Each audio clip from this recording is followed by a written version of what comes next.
Hello, my name is Kathy Jameson, the Proposition Lady, and today I'm going to talk about Proposition 1, the Behavioral Health Services Program and Bond Measure, on the ballot in the March 2024 California primary election. This measure was put on the ballot by Governor Newsom and the state legislature.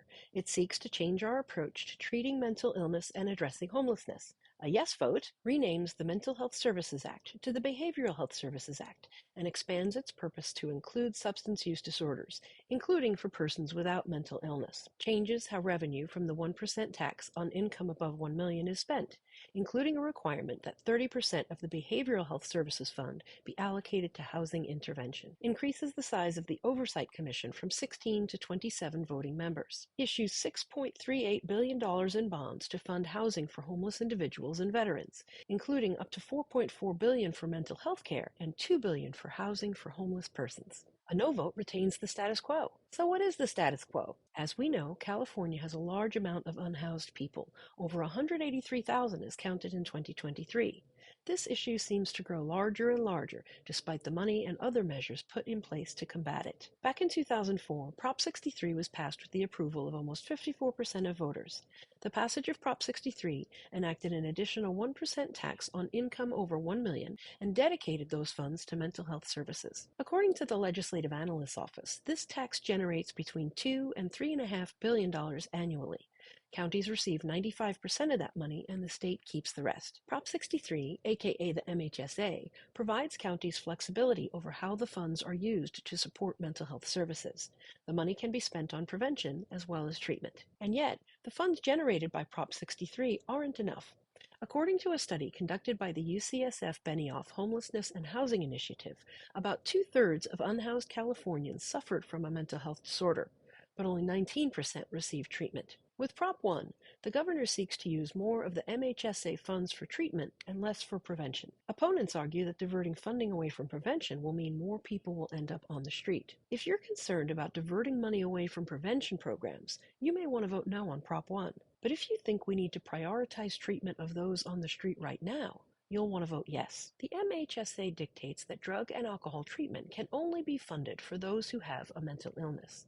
Prop 1 allows funds to be used to treat substance abuse without underlying mental illness. If you support the idea of expanding the use of MHSA funding, you may want to vote yes on Prop 1. The state currently keeps 5% of the MHSA money.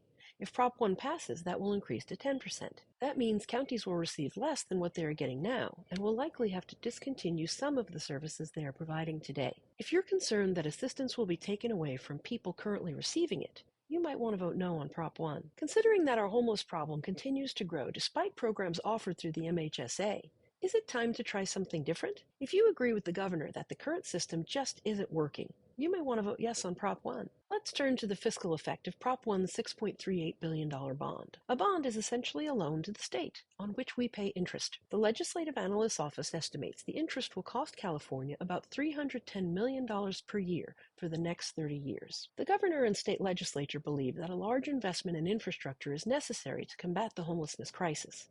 A $6.4 billion investment will certainly help, but the Legislative Analyst's Office also estimates that Prop 1 will fall short of what's needed to solve the current homelessness crisis. In their words, the number of housing units built by the bond would reduce statewide homelessness by only a small amount. If you're someone who's concerned about increasing California's debt and think it isn't worth the cost of the measure if it won't fix the problem, you may want to vote no on Prop 1. In 2023, the legislature passed a bill to create a civil care court in California.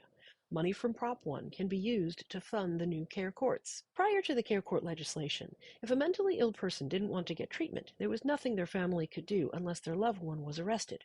If they broke the law, the court could mandate treatment. With the new care courts, instead of waiting for a person to be arrested, the mentally ill can be referred to care court for a severe mental illness evaluation. If you're someone who thinks the state should provide support to the mentally ill before they get arrested, you may want to vote yes on Prop 1 and increase funding for civil care courts. If a person is found to have an untreated psychotic disorder, a care court judge can order a mental health treatment plan.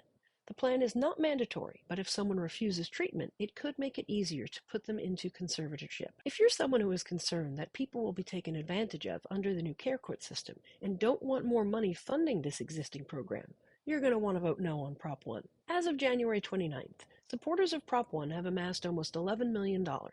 Donors include two of the biggest health providers in California, Kaiser and Sutter Health.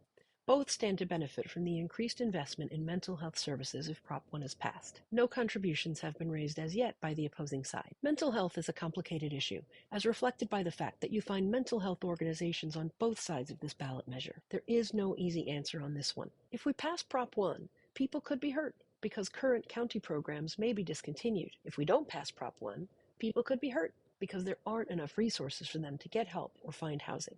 But neither vote will end the homelessness crisis in California. I'm Kathy Jameson, the Proposition Lady, and I appreciate you being here with me today. See you soon, California voters. Bye now.